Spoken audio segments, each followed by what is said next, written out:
ಕರ್ನಾಟಕ ಸರ್ಕಾರದ ಎಲ್ಲ ರಾಜಕೀಯ ಧುರೀಣರಲ್ಲಿ ಹಾಗೂ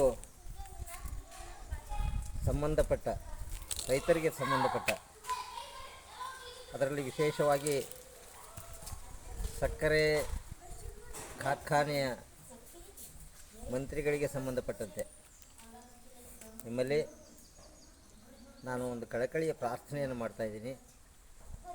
ಯಾಕೋ ಮನಸ್ಸಿಗೆ ಬಹಳ ನೋವಾಗ್ತಾ ಇದೆ. ಕಾರಣ ಏನಂದರೆ, ಈಗ 9 ದಿವಸಗಳಿಂದ ನಮ್ಮ ಕರ್ನಾಟಕದಾದ್ಯಂತ ಎಲ್ಲ ರೈತರು ಮನಸ್ಸಿಗೆ ನೋವು ಮಾಡಿಕೊಂಡು ಅವರು ಬೆಳೆದಂಥ ಕಬ್ಬಿನ ಬೆಲೆಗೆ ನಿಗದಿತ ಬೆಲೆ ಸಿಗ್ತಾ ಇಲ್ಲ ಅಂತಕ್ಕಂಥ ಆರೋಪವನ್ನು ಅಥವಾ ಒಂದು ವಿಷಾದವನ್ನು ತೋಡಿಕೊಂಡು ಬೀದಿಗಳಲ್ಲಿ ರಸ್ತೆಗಳಲ್ಲಿ ಮನೆಗಳನ್ನು ಬಿಟ್ಟು ಅವರ ಹೆಂಡರು ಮಕ್ಕಳನ್ನು ಬಿಟ್ಟು ಕೆಲಸ ಕಾರ್ಯ ಎಲ್ಲ ಬಿಟ್ಟು ಇವತ್ತು ಅವ್ರು ಏನು ಮಾಡ್ತಾಯಿದ್ದಾರೆ, ಹೋರಾಟವನ್ನು ಮಾಡ್ತಾಯಿದ್ದಾರೆ. ನೋಡಿ,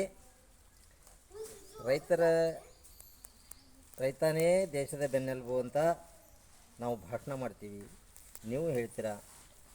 ದಯವಿಟ್ಟು ರೈತ ಮತ್ತು ಯೋಧ ಇವೆರಡಕ್ಕೆ ನಾವು ಆದ್ಯತೆಯನ್ನು ಕೊಡಲೇಬೇಕು. ಇವೆರಡು ಒಂದೇ ನಾಣ್ಯದ 2 ಮುಖಗಳಿದ್ದಂತೆ. ಮತ್ತು ನಮ್ಮ ದೇಶ ಅಥವಾ ನಾವು, ನಮ್ಮ ಊರು, ನಮ್ಮ ಮನೆ ಅಥವಾ ನಮ್ಮ ಗ್ರಾಮ, ನಮ್ಮ ರಾಜ್ಯ ಸುಭಿಕ್ಷವಾಗಿರಬೇಕು ಅಂತಂದರೆ ರೈತ ನೆಮ್ಮದಿಯಿಂದ ಇರಬೇಕು. ಅವನಿಗೆ ನೆಮ್ಮದಿ ಇಲ್ಲ ಬಿಡಿ, ಅವನು ಬೆವರು ಸುರಿಸಿದ್ರೇ ಇವತ್ತು ನಾವು ನೀವು ಎಲ್ಲ ತುತ್ತನ್ನ ಊಟ ಮಾಡಿಕೊಂಡು ಆರಾಮಾಗಿರ್ಬೋದು. ಅದಕ್ಕೆ ಅನ್ನದಾತ ಸುಖೀಭವ ಅಂತ ಏನು ಹೇಳ್ತಾ ಇದ್ದೀವಿ, ಆ ಮಾತನ್ನು ನಾವು ಉಳಿಸ್ಕೋಬೇಕು ಮತ್ತು ರೈತರನ್ನ ಬೆಳೆಸಬೇಕು. ಅವರಿಗೆ ಇವತ್ತು ಇಷ್ಟೆಲ್ಲ ನಡೀತಾ ಇದೆ.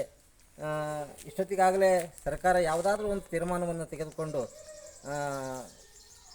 ಸಕ್ಕರೆ ಕಾರ್ಖಾನೆ ಮತ್ತು ಕಬ್ಬು ಬೆಳೆಗಾರರು ಇಬ್ಬರ ಮಧ್ಯೆ ಅವ್ರನ್ನ ಮಾತುಕತೆ ಕರೆದು ಒಂದು ಒಪ್ಪಂದವನ್ನು ಮಾಡಿಕೊಂಡು ಅವರು ಕೇಳಿದಷ್ಟು ನೀವು ಕೊಡದೇ ಇದ್ದರೂ ಕೂಡ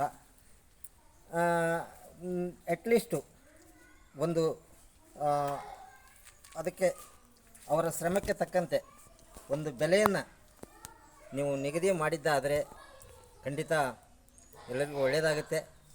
ಇಲ್ಲ ಅಂದರೆ ಇದೇ ರೀತಿ ಆದರೆ ಮುಂದೆ ಏನಾಗುತ್ತೋ ಏನಿಲ್ವೋ ಅಂತಕ್ಕಂಥ ಒಂದು ಭಯದ ವಾತಾವರಣ ನಿರ್ಮಾಣ ಆಗುತ್ತೆ. ರೈತರು ಸುಖವಾಗಿ ಇರಬೇಕು ಅಂತಂದರೆ ಅವರು ಕೇಳಿದಂಥ ಬೇಡಿಕೆಗಳನ್ನು ನೀವು ಈಡೇರಿಸಿ. ರೈತ ಈ ಸರ್ಕಾರ ಮತ್ತು ಈ ಜನಜೀವನದ ಮಧ್ಯೆ ಒಂದು ಕೊಂಡಿ ಇದ್ದಂಗೆ. ಆ ಕೊಂಡಿ ಕಳಿಸ್ಕೊಂಡ್ರೆ ಏನಿದೆ ಅಲ್ಲಿ? ಅದಕ್ಕೋಸ್ಕರ ನಾನು ನಾಗಲಾಪುರ ನಾಗಲಿಂಗೇಶ್ವರ ಮಠದ ಶ್ರೀಗಳಾದ ನಾಗಾನಂದ ಸ್ವಾಮಿಯಾದ ನಾನು ಸರ್ಕಾರದಲ್ಲಿ ಮಾನ್ಯ ಮುಖ್ಯಮಂತ್ರಿ ಸಿದ್ದರಾಮಯ್ಯನವರಲ್ಲಿ ಮತ್ತು ಸಂಬಂಧಪಟ್ಟ ಸಕ್ಕರೆ ಸಚಿವರಲ್ಲಿ ಹಾಗೂ ಸಂಬಂಧಪಟ್ಟ ಎಲ್ಲ ಶಾಸಕರಲ್ಲಿ ವಿನಂತಿಯನ್ನು ಮಾಡ್ಕೋತಾ ಇದ್ದೇನೆ, ಪ್ರಾರ್ಥನೆಯನ್ನು ಮಾಡ್ತಾಯಿದ್ದೇನೆ.